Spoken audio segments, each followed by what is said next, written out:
জুলাই সনদের আইনি ভিত্তি ছাড়া ২৬ সালে দেশে কোনো নির্বাচন হবে না, জামায়াতের আমির। ৫ দফা দাবিতে পল্টনের সমমনা ৮ দলের সমাবেশ। সনদের বাইরের সিদ্ধান্ত মানতে বাধ্য নয় দলগুলো, প্রধান উপদেষ্টাকে সতর্ক থাকার আহ্বান বিএনপির। অমীমাংসিত বিষয় চাপিয়ে দিলে দায় সরকারের, মির্জা ফখরুল। জুলাই সনদ বাস্তবায়ন ইস্যুতে রাজনৈতিক দলগুলো একমত হতে না পারায় ৩-৪ দিনের মধ্যে সিদ্ধান্ত নেবে সরকার, জানালেন আইন উপদেষ্টা।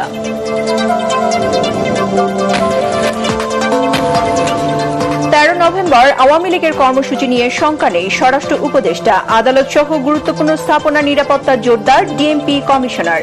মেয়াদ বাড়ল সশস্ত্র বাহিনীর ম্যাজিস্ট্রেসি ক্ষমতার। সীমানা নিয়ে মামলার কারণে নির্বাচনের তফসিল ঘোষণায় প্রভাব পড়তে পারে, ইসি সচিব।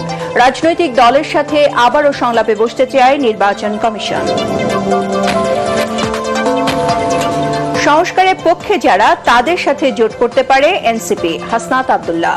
নির্বাচন বাধাগ্রস্ত করতে দেশে জ্বালাও পোড়াও চালাচ্ছে আওয়ামী লীগ, শফিকুল আলম।